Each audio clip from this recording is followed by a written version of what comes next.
Então, retomando a nossa mensagem, o texto de Lucas, no capítulo 10, do 30 ao 37, ele traz a história de um homem que foi violentado, foi espancado, foi assaltado e foi deixado nu no meio da estrada, ali sozinho, isolado, abandonado, largado ao léu.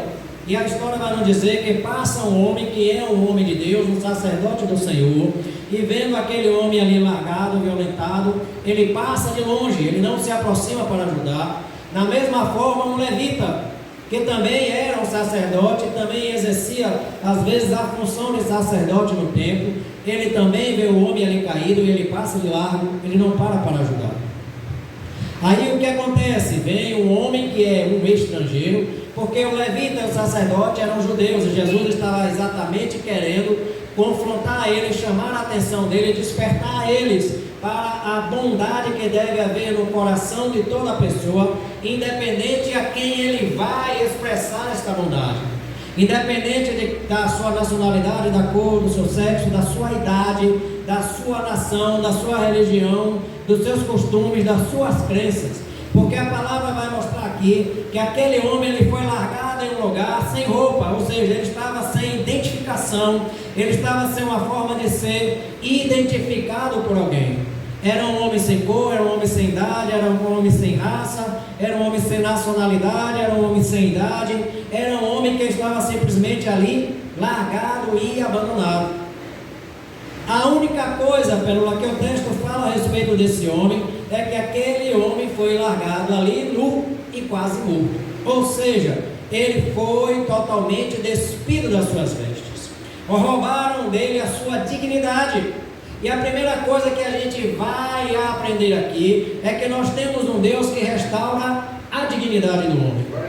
A Bíblia vai dizer que deixaram ele nu, expondo a sua vergonha. E lhes tiraram as suas vestes e lhe roubaram tudo que ele tinha. A gente vai para a história das Escrituras e a gente vê a história de Adão e a história de Eva, que da mesma forma eles eram revestidos pelo poder da glória de Deus, e enquanto eles estavam revestidos pelo poder da glória de Deus, eles não percebiam que estavam nus fisicamente, porque eles estavam revestidos no poder da glória do Senhor. Mas a palavra de Deus vai dizer que quando Adão e Eva cometem o pecado e transgridem a lei do Senhor, desobedecendo aquilo que Deus havia determinado que eles não fizessem, eles o fizeram, porque o pecado pode ser tanto por uma ação, fazendo aquilo que Deus proibiu, quanto por uma omissão, não fazendo aquilo que Deus mandou. Tanto é pecado fazer o que Deus proibiu, quanto é pecado deixar de fazer a boa ação, deixar de cuidar do próximo, deixar de ajudar o próximo, deixar de socorrer o seu vizinho. Por isso nós estamos trabalhando. Ame. Vamos falar alto? Ame o seu vizinho. Mais uma vez.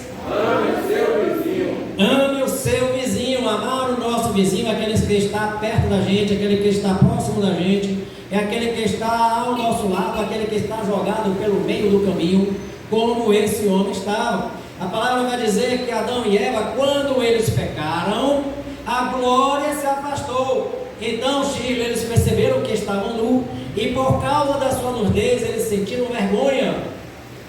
E por causa da vergonha que eles sentiram, Eduardo, eles se esconderam atrás de arbustos e de árvores. Eles fizeram até para si roupas com folhas, mas aquelas roupas com folhas se rasgavam. Mas Deus, na sua infinita misericórdia, na sua infinita bondade, a palavra de Deus vai dizer que Deus vem, se apresenta a ele, conversa com eles e traz para eles uma vestes de peles de animais. Ou seja, Deus cobriu a vergonha de Adão e de Eva. Deus restaurou a dignidade deles, fazendo para eles vestimentas de animais. As roupas nos dignificam. A roupa cobre as nossas vergonhas. É por isso que nós devemos andar vestidos e bem vestidos. É por isso que quando Adão e Eva perdem o revestimento da glória e sentem vergonha um em frente ao outro, embora fosse marido e mulher, entre marido e mulher, não existe vergonha. Então o que acontece? Existe intimidade. existe complacência, existe comprometimento, existe unidade entre marido e mulher. Mas a palavra vai dizer aqui que eles sentiram vergonha. Talvez não tenha sido a vergonha de um do outro, mas tenha sido a vergonha de ter desobedecido e precisar se esconder de Deus, porque Deus vinha na viração do dia. Todos os dias, na viração do dia, o Senhor Deus descia para poder conversar com Adão e conversar com Eva. Talvez alguém tenha, em algum momento da sua vida, também roubado a sua dignidade. Ou lhe roubou um emprego, ou lhe roubou uma oportunidade, ou lhe tirou algo que lhe era caro, ou que lhe era quisto, ou que lhe era de grande valor. Talvez alguém em sua vida tenha lhe roubado alguma coisa. Uma das coisas que mais tem roubado o homem, a sua identidade, a sua paz e a sua dignidade, é o vício. O vício é uma das pragas do mundo que mais traz, um aspecto de denegrir a imagem de Deus no homem. Porque o vício rouba a identidade do homem. Muitas pessoas são roubadas pelo vício das drogas, outros são roubados pelo vício do cigarro, outros pelos vícios do jogo, outros pelo vício da pornografia. Todas estas formas roubam a dignidade do homem. Para você ter a ideia, a Bíblia vai nos trazer um relato de que Sansão também perdeu a sua dignidade por causa de vício. Ele era viciado em mulher. A palavra de Deus vai dizer que Noé também perdeu a sua dignidade por causa de vício. Ele fez uma vinha e tomou vinha e ficou embriagado. E por causa da sua embriaguez ele se viu nu diante de um dos seus filhos. E acabou amaldiçoando aquele filho.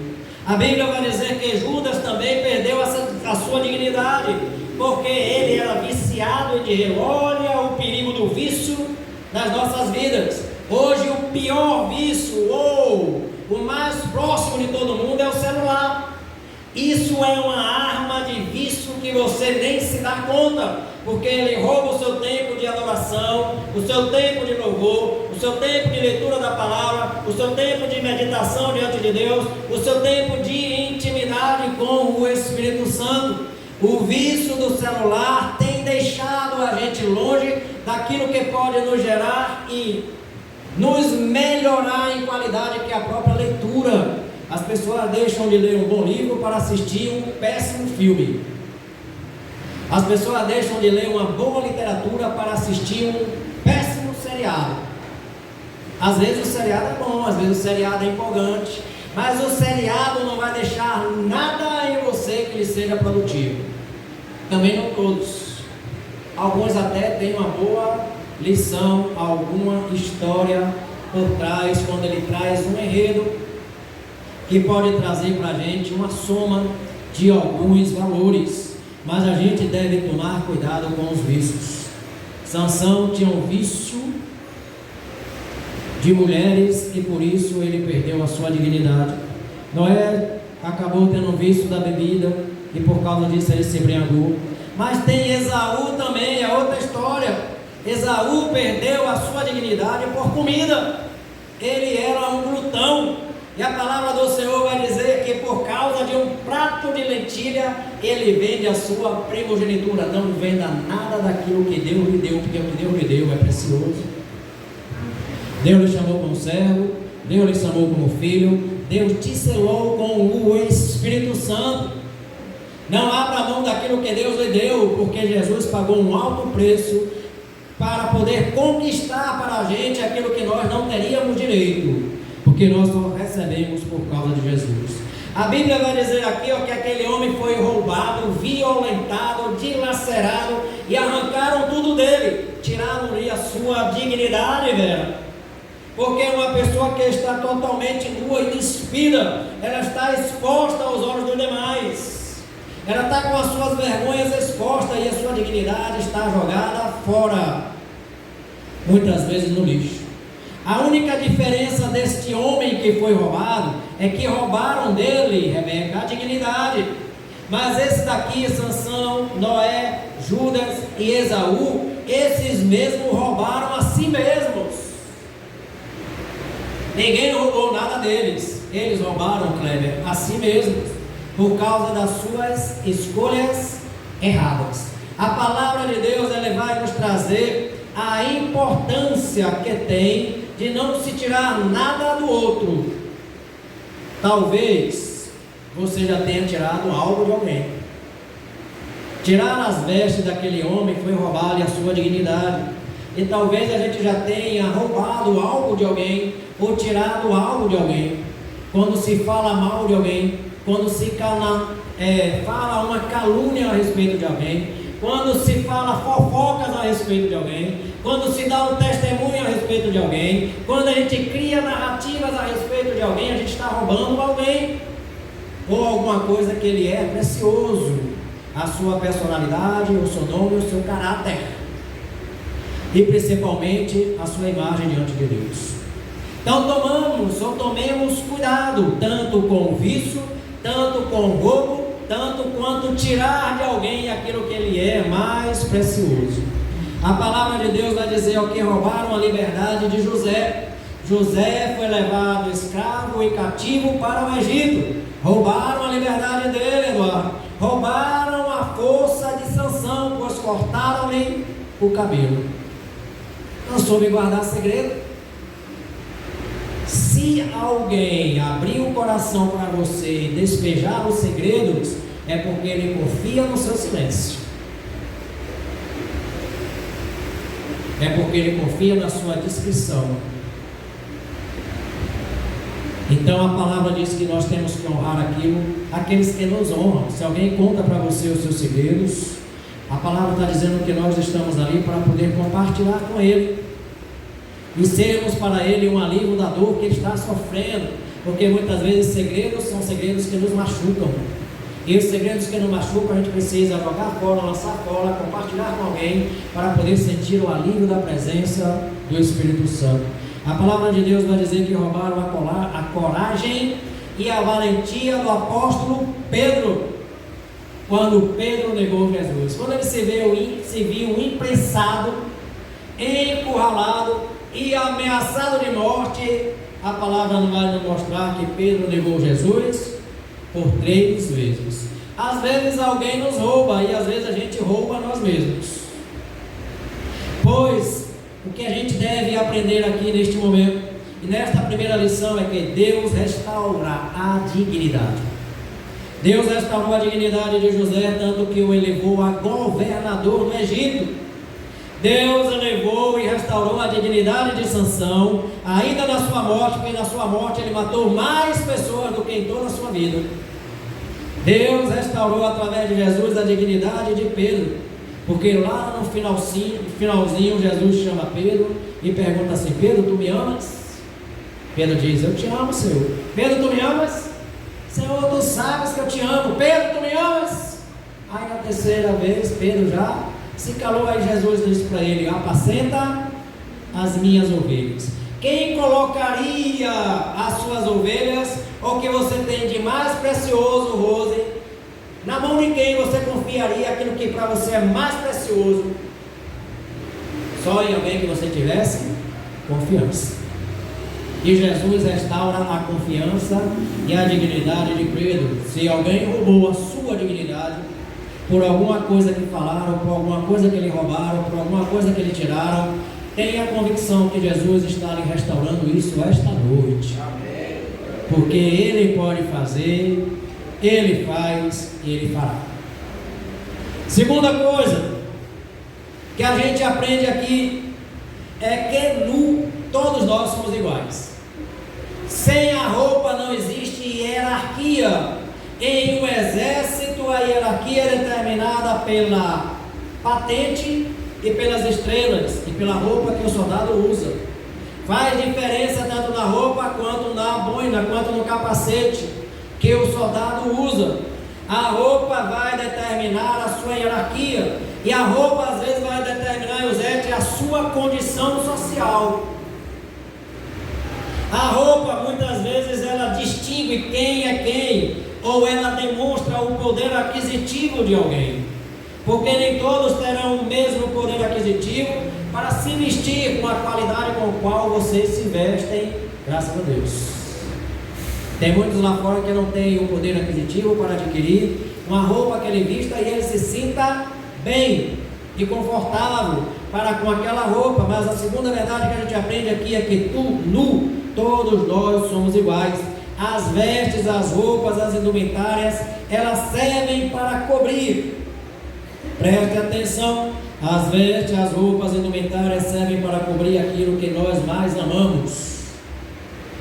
Que é o quê? O nosso corpo. As roupas, as vestes, as indumentárias, o pano servem para cobrir aquilo que nós mais amamos, que é o nosso corpo, que a Bíblia diz que o nosso corpo é templo do Espírito Santo. E como templo do Espírito Santo, ele tem que ser santo. Nosso corpo tem que expressar a santidade interior em nós, no nosso exterior. Você não vê um momento nas Escrituras em que Jesus estivesse nu ou mal vestido, a não ser quando ele foi crucificado, que os soldados romanos tomaram-lhe a roupa, deixaram ele nu, pegaram as suas vestes e rasgaram e dividiram em 4 partes. Jesus estava sempre vestido e bem vestido, e Jesus usava a túnica, uma túnica sacerdotal, tipo sacerdote. O único episódio que a gente vê Jesus em que ele aparece seminu, não totalmente nu, mas seminu, da cintura para cima, do joelho para baixo, é na sua crucificação. Isso aqui nos chama a importância da vestimenta e das nossas roupas. Assim, a importância da gente guardar e preservar o nosso corpo. A Bíblia vai dizer que o corpo da mulher é para seu marido. A Bíblia vai dizer que o corpo do esposo é para a sua esposa. O corpo da mulher é para o marido e o corpo do marido é para a mulher. Ou seja, para quem você pode exibi-lo? Para aquele que pode receber de você. Para aquele que Deus determinou para você. Para que você pudesse ter um momento de unidade, de comunhão, exibindo o seu corpo. Pelo menos é o que a palavra de Deus nos ensina. Eu vi uma vez uma reportagem de Fernanda Brum e uma mulher que estava entrevistando, falando que aparecia ou ia na praia, né? Usava biquínis, aquelas roupas todas, e Fernanda Brum disse que não usava porque ela não expunha o corpo dela, porque o corpo dela não expôs. Então a gente tem a forma de nos guardar, de nos proteger, de manter a nossa santidade, não expondo demasiadamente aquilo que é para estar escondido. Vou repetir, não expondo demasiadamente aquilo que está. Não é para você botar calça comprida, camisa comprida, depois um colete, depois um terno, depois gravata, depois uma capa. Isso não expressa a santidade. Não é para você botar uma roupa, botar um vestido, botar um macacão, botar uma sandália, botar uma meia, depois por cima da meia, outra meia. Não é para você colocar, como em algumas religiões, a burca na cabeça. Ficar só o olhozinho do lado de fora. O que a Bíblia diz é que tudo tem que ser com decência e ordem. Pronto, o equilíbrio é isso aí. Decência e ordem. Então a palavra de Deus vai saber assim, ó. Como a gente poderia saber, dentre aqueles homens, quem era sacerdote, quem era levita, quem era hospedeiro, quem era samaritano? Como a gente poderia identificar eles? Pela roupa. Os sacerdotes usavam uma túnica, sobre a túnica uma sobrepeles, sobre a sobrepeles ele usava uma estola sacerdotal, e sobre a estola sacerdotal um peitoral. Além disso, ele usava um cinto e uma mitra na cabeça, e um calção por baixo de tudo. Essa era a roupa do sacerdote. O levita, ele usava quase que a mesma roupa que o sacerdote, só não podia usar a roupa de um sumo sacerdote, porque para ser sumo sacerdote tinha que ser descendente de Arão, e os levitas eram descendentes de Levi. Logo eles poderiam ser sacerdote no templo, mas não sumo sacerdote. Um judeu, ele vestia normalmente um manto ou uma túnica.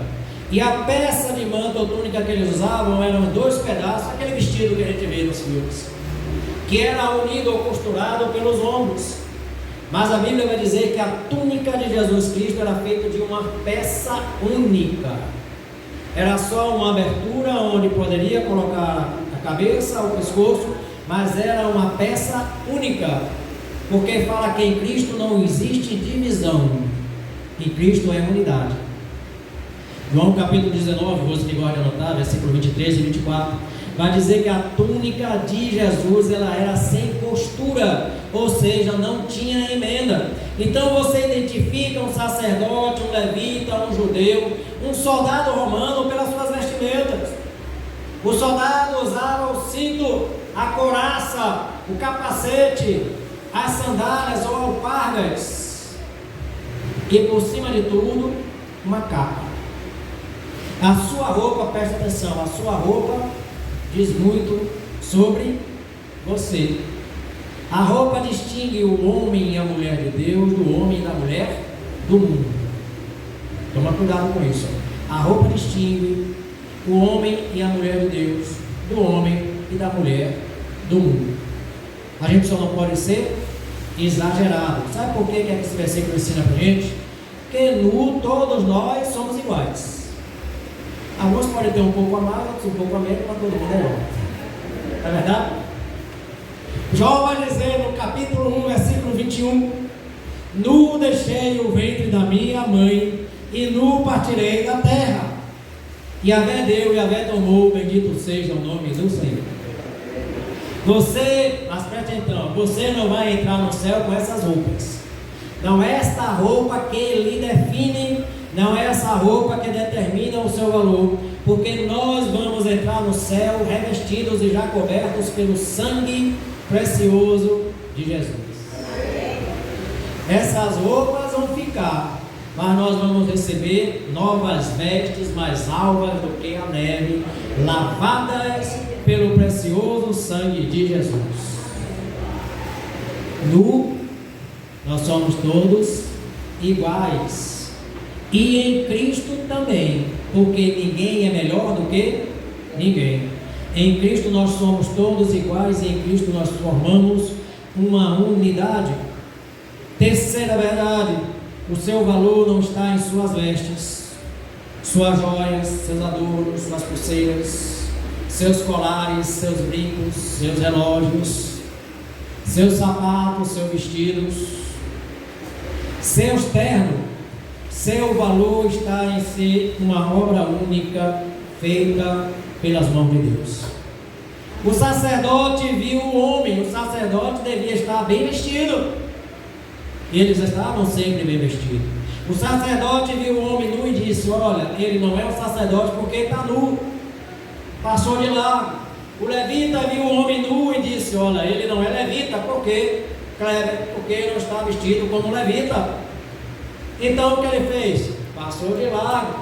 O que é que eles estavam dizendo? Ora, não é um dos meus, logo não é problema meu. Isso é o que o mundo diz. Não é dos meus ou não é meu filho, logo não é problema meu. É problema nosso. Nós como cristãos somos responsáveis um pelos outros. Devemos cuidar um dos outros. E os filhos dos outros são nossos filhos também em Cristo. A ideia que eles trazem aqui, olha, não é um dos meus, logo não é problema meu, não é a visão cristã. A visão cristã é de família. Se nós somos família, a família cuida um do outro. Independente dele ter sido gerado na família de Pérola, ou de Nagmar, ou de Eusete, ou de Shirley. Você está vendo? Você cuida. Você está vendo? Você protege. Você está vendo errado? Você instrui. Está vendo errado? Corrige. Está vendo fazendo certo? Elogia. Por quê? Diga assim: porque é problema meu. Faz forte, ninguém está querendo problema não. Faz forte, porque é problema meu. É problema meu. Ó, pastor é problema seu, viu? Ele do pastor. A ovelha é problema do pastor. E o pastor é problema. Não é problema para as ovelhas, mas é problema das. Olha a diferença. Não é problema para, é problema das. As ovelhas não são problemas para o pastor, mas são problemas do pastor. Porque quem é problema para, mas para quem é problema de alguma coisa, é diferente. As ovelhas são problemas do pastor, porque o pastor tem a obrigação de cuidar. Mas as ovelhas não são problema do pastor, porque o pastor não tem a obrigação de tudo em sua vida. Tem coisa que você mesmo é que tem que cuidar. E um cuidar do outro. Uma das coisas que é a obrigação, ou que é um problema das ovelhas, é gerar ovelha. Quem gera ovelha é a ovelha, não é o pastor. O pastor cuida da ovelha. Então muitas vezes fica naquela expectativa, né? Hoje é fogo, hoje é bênção, hoje é unção, hoje é glória, hoje é salvação, porque vem aquela mensagem. Não. Acontece porque você cuidou primeiro. Quando você cuida, aí a pessoa recebe o alimento certo, na hora certa, aí ela vai se apresentar diante do Senhor. Veja bem, preste atenção, ó. Você já foi discriminado por suas roupas? Muitas pessoas são discriminadas pelas roupas. E quando a gente vê alguém com uma roupa que a gente vê que possa gerar uma vergonha naquela pessoa, a gente se condói com isso, tendo compaixão, a gente deve ajudar ela a se vestir melhor, ajudar e contribuir para que ela possa se vestir melhor. Por quê? Porque muitas vezes nós somos discriminados pela nossa roupa. Lá, não vou dizer lá um dia não, em algum lugar havia uma irmã que sempre que ia louvar, por ela ser humilde, ela sempre estava com a mesma roupa. Então as pessoas vão falar: cadê a irmã daquela roupa? Não vai louvar hoje não? Se a roupa incomodava, ou se a roupa era uma referência, vamos rir para não chorar, né? Vamos rir para não chorar. Então ela já era considerada, viu, Rose, a irmã daquela roupa. Era a roupa que identificava ela. A Bíblia vai dizer assim, ó, que às vezes a culpa da discriminação, ou de alguém ser discriminado pela roupa, é por causa do preconceito. Você acha que é só o negro que sofre preconceito? Eu também já sofri preconceito. Já me chamaram de branquelo. Vai pra lá, seu branquelo. É preconceito, não é? É. Mas o que a gente deve fazer isso? Trata com amor. As pessoas discriminam a gente às vezes pela roupa, ou nos identificam pela roupa que a gente usa. O importante é saber que a nossa vida está no altar do Senhor. A Bíblia vai dizer assim, só, que a mulher samaritana reconheceu que Jesus era judeu por causa de quê? Das vestes de Jesus. Mas a mulher reconhecendo ele, o que é que aquela mulher faz? Ela expressa logo um preconceito. Ela diz: por que você, sendo judeu, pede água logo para mim, que sou samaritano? Você não sabe? Onde está a sua cabeça? Está na lua? Onde está a sua cabeça? Está viajando? Você não sabe que os samaritanos não falam com os judeus, que eles se odeiam? Aí Jesus quebra o preconceito e diz: mulher, se você soubesse a quem te pede água, você me pediria água e eu lhe daria água viva. Jesus podia dizer assim: ó, se não quer me dar água, eu também não te dou. Às vezes a gente é egoísta, né? A gente usa a moeda da troca. Ou seja, se você me der, aí eu te dou. Se você fizer por mim, aí eu faço por você. Ou seja, a gente usa a moeda da troca. Jesus não usou a moeda da troca, mas ele usou a moeda da bênção. Ele abençoa independente daquilo que a gente possa dar, devolver ou retribuir para ele. A palavra de Deus vai dizer assim, ó, que aquele samaritano, diferentemente do sacerdote e do levita, não levava em seu coração nenhum preconceito, porque o texto vai dizer que ele agiu, Andréia, ele agiu com piedade. Sabe o que é piedade? É compaixão. Piedade é compaixão pelo sofrimento alheio, ou comiseração. Piedade é ter misericórdia. Podemos dizer que o samaritano foi tomado de compaixão. Um verdadeiro cristão é consumido pela compaixão. A atitude do samaritano era uma atitude mais cristã do que a do sacerdote e do levita. Primeiro, ele se aproximou do homem que estava caído, não conhecia, e o homem estava despido. A palavra não creio, mas eu acredito que ele tinha tirado alguma túnica, alguma roupa e coberta aquele homem. Depois aproximou dele, tratou as suas feridas, derramou sobre ele vinho e óleo. Esse óleo tinha álcool ou não tinha? Aos estudantes da EBD de hoje de manhã, né? A dúvida foi tirada. Colocou-o sobre um animal, o hospedou e ainda pagou as suas despesas. A Bíblia vai dizer que Jesus era movido de compaixão. A Jesus alimentava a multidão, curava os enfermos e libertava os oprimidos. Logo, o que é que ele está nos ensinando? Que o amor não discrimina. Ame o seu vizinho, ame o seu próximo. Aquele que ama não discrimina. Aquele que ama não tem preconceito da cor, da raça, da idade, da nacionalidade, da cultura, do poder aquisitivo, do poder intelectual. Não há preconceito.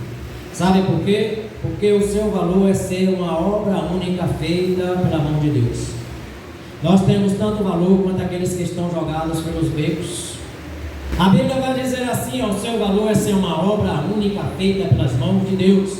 Se você precisa ser restaurado, Jesus restaura. Se você precisa ser amado, Jesus ama. Se você precisa ser curado, Jesus cura. Portanto, entregue a sua vida a Jesus e tudo mais Ele o fará. Amém? Terminou não? Para terminar, existe a história de um homem gadareno. Preste atenção, esse homem que foi assaltado, largado, nu, quase morto no meio da história, da estrada, ninguém sabe o seu nome, ninguém identifica o seu nome. A mesma coisa a história do gadareno, o endemoniado gadareno, o homem da cidade de Gadara. Era um homem do qual não se sabe também o seu nome, ele era apenas chamado de gadareno. A única coisa que a gente sabe a respeito dele é que ele estava em um estado deprimente. Quem quiser ler depois Marcos 5, Lucas 8. Marcos 5, Lucas 8, do 26 ao 56. A palavra vai dizer que aquele homem gadareno, ele estava em um estado deprimente. Primeiro, ele não andava vestido. Lucas traz esse relato. Segundo, ele morava no cemitério e saía dos sepulcros. Terceiro, muitas vezes ele foi amarrado e acorrentado, porque as pessoas tinham medo daquilo que ele poderia fazer, mas ele quebrava as correntes, as amarras. Ele feria o próprio corpo com pedras, ele se mutilava. A palavra diz que ele vinha de uma cidade que era chamada de Gadara, e o significado, olha que interessante. Por isso que eu digo que na Bíblia nada é por acaso, tudo está ligado. A palavra Gadara quer dizer gado, porque naquele local havia um grande rebanho de gado suíno. Se você não sabia, o porco também é considerado tipo de gado, gado suíno. Tem um gado suíno, tem um gado bovino. Então a palavra vai dizer, viu, Marcelo, que o nome Gadara significa o quê? Gado, repita comigo. Gado, para você gravar. Só que Deus não trata nós como gado. Deus não trata o ser humano como animal. Aquele homem gadareno era tratado como um porco, porque ele vivia como um porco. Ele estava sujo, largado, fedendo na lama e desprezado. Mas quando Jesus aparece, Jesus entra em cena e muda a história daquele homem. A Bíblia vai dizer em Marcos 5,15 que foram ter com ele, depois que Jesus se aproxima dele, que ele estava possesso, endemoniado, e ele diz assim: Senhor, Filho do Deus Altíssimo, viestes nos atormentar antes do tempo? E aí Jesus pergunta: qual é o teu nome? Ele não fala assim: eu veio me atormentar antes do tempo, mas vieste nos, ao segredo, nos atormentar antes do tempo. Por quê? Porque eram muitos e não um só. Era uma legião de demônios. Uma legião vai de 6.000 a 10.000. Uma legião é de 6.000 a 10.000. E a palavra, imagina o que uma legião de demônios faz na mente e na cabeça de uma pessoa.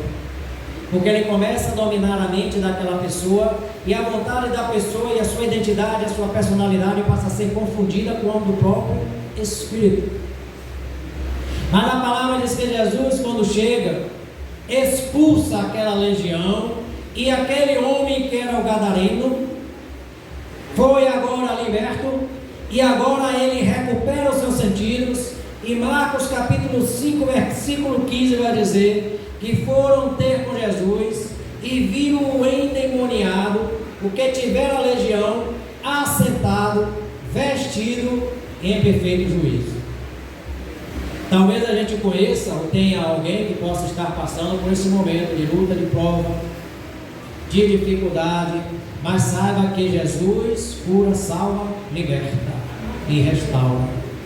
E quando Jesus entra, aquele que estava saindo dos sepulcros e dormia nos sepulcros e nos cemitérios, agora está sentado sobre uma cadeira. Aquele que estava nu e que estava despido, agora está vestido. E aquele que estava em loucura, agora está em perfeito juízo. Olha que beleza que Jesus faz nas nossas vidas. Foram ter com Jesus e viram o endemoniado que tivera a legião, assentado, vestido e em perfeito juízo. Talvez alguém lembre dele agora tão somente Raimundo, não mais como gadareno, mas como ex-endemoniado. Mas por que Jesus agiu na vida daquele homem? Eu creio que por trás daquele homem havia uma família, e uma família preocupada, e uma família que orava. Embora os gadarenos não eram judeus, eles eram descendentes dos jebuseus e não dos judeus.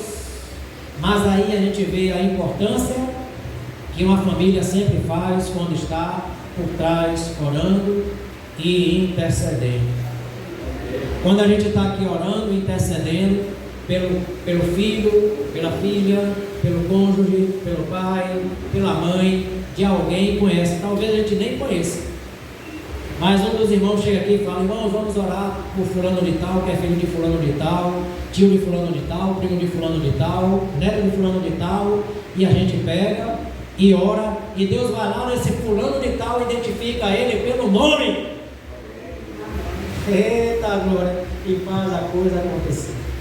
A gente apenas conhece pelo fulano de tal, mas Deus te conhece pelo nome. Amém, igreja? Nessas horas vamos orar. Pai, em nome de Jesus, te agradecemos, Senhor. Este momento é a oportunidade de estarmos vestidos e revestidos pelo poderoso sangue do Cordeiro, de estarmos vestidos e revestidos pela unção do Espírito Santo e cobertos, ó Deus, da sua graça e da sua glória. Pai, em nome de Jesus, visita a nossa casa, visita o nosso lar, visita a nossa parentela, cura e liberta aqueles que ainda não tiveram contigo um encontro fiel e verdadeiro. Visita cada uma daquelas crianças que lá na sala estão sendo ministradas e derrama sobre elas também a vestimenta poderosa do Espírito Santo. Guarda e cobre elas, ó Deus, nessa semana que se inicia no colégio, na rua e nas suas atividades diárias, para que em tudo elas estejam guardadas e protegidas pelos teus santos anjos. Pai, em nome de Jesus, recebe a nossa oração, pois fazemos em nome de Jesus. Amém. Vamos ficar em pé. Estenda a sua mão para receber a sua bênção.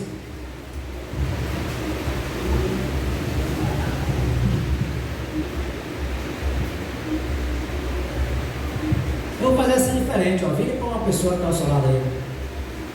Estenda a mão assim sobre ele, ó. Uma mão assim sobre a cabeça. Olhando assim, ó. Isso, não fica ninguém sozinho não. Pode ser 2, 3. Só não fica ninguém sozinho. Não se preocupe não, que tem anjo aqui em cima. Estende a mão assim, ó. A mão, estende a mão. Isso. Não, sobre a pessoa. Sobre a pessoa. Diz assim: eu te abençoo com o amor de Jesus. Eu te cubro com a graça de Jesus. Eu te selo com a unção do Espírito Santo, e eu te revisto com o amor de Deus, e eu declaro sobre a sua vida vitória, prosperidade, cura, libertação, restauração, pelo poder do nome de Jesus, pelo poder do nome de Jesus. Seja abençoado você, a sua casa e a sua parentela, em nome de Jesus, amém. Se Deus é por nós, agindo Deus, a vitória é nossa, em nome de Jesus, amém.